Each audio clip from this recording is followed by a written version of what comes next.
ఓం శ్రీ గురుభ్యో నమః. మానవతే ఆధ్యాత్మికత. జై శ్రీమన్నారాయణ. మానవత్వం ఆధ్యాత్మికతల మధ్య అవినాభావ సంబంధం ఉంది. ఈ రెండు ఒకదానితో మరొకటి పెనవేసుకుని వ్యక్తిగత సామాజిక శ్రేయస్సుకు దోహదపడతాయి. వేరేగా కనిపించిన నాణానికి బొమ్మ బొరుసుల్లాగా రెండు అవిభాజ్యాలు. మనిషిగా పుట్టినంత మాత్రాన మానవత్వం సిద్ధించదు. సాటి మనుషుల మీద, ప్రాణుల మీద జాలి, దయ, కరుణ, సహనం, ప్రేమ చూపుతో సాయపడడమే అసలైన మానవత్వం. తనను తాను తెలుసుకుంటూ విశ్వంతో తనకున్న సంబంధాన్ని అర్థం చేసుకోవాలి.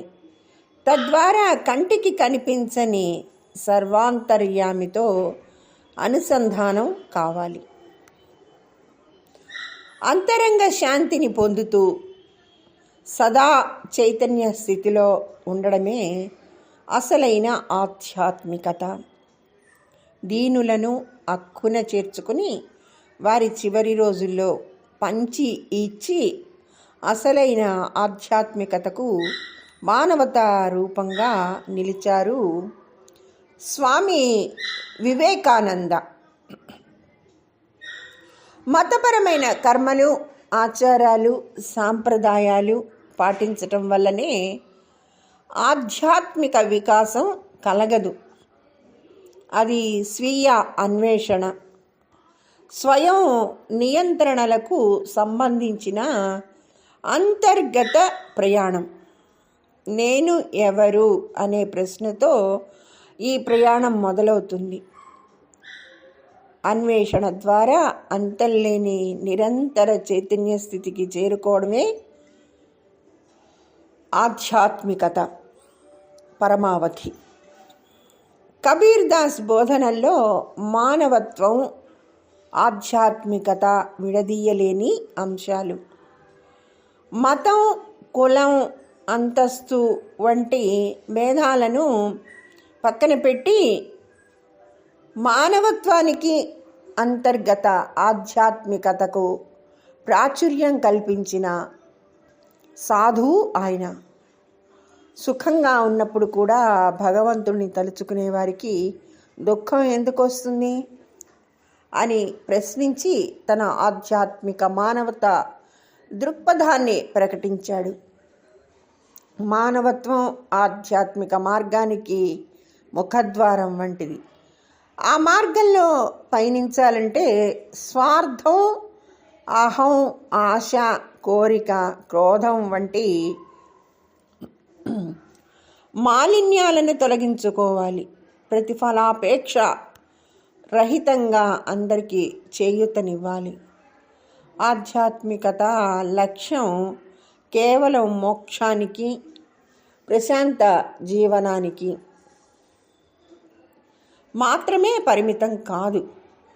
నిస్సహాయుల బాధలను అర్థం చేసుకుని వారికి నిస్వార్థంగా సేవ చేయడం ద్వారానే పరిపూర్ణత సిద్ధిస్తుంది. మానవత్వం లేని ఆధ్యాత్మికత, ఆధ్యాత్మికత లేని మానవత్వం అసంపూర్ణం.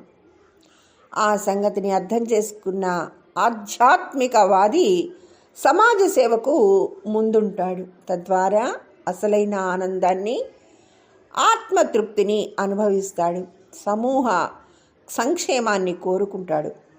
నిరుపేదలకు ఆహారం, వస్త్రాలు, విద్య, వైద్య సేవలు అందిస్తాడు. విపత్తు సమయాల్లో అసహాయులను ఆదుకుంటాడు.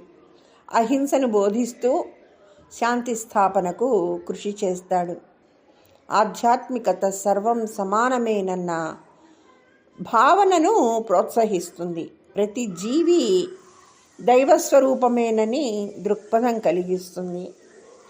సర్వమానవ సౌభ్రతత్వాన్ని కాంక్షిస్తుంది, సహనాన్ని అలవరుస్తుంది, అందరినీ సమానంగా ప్రేమించడం నేర్పుతుంది. మానవత్వం ఆధ్యాత్మికతకు ఒక ఆచరణాత్మక రూపం. మానవతా విలువలను నిలబెట్టుకోవడం ద్వారానే ఆధ్యాత్మిక ఉన్నతిని సాధించగలం. సర్వే జనా సుఖినో భవంతు. ధన్యవాదములు.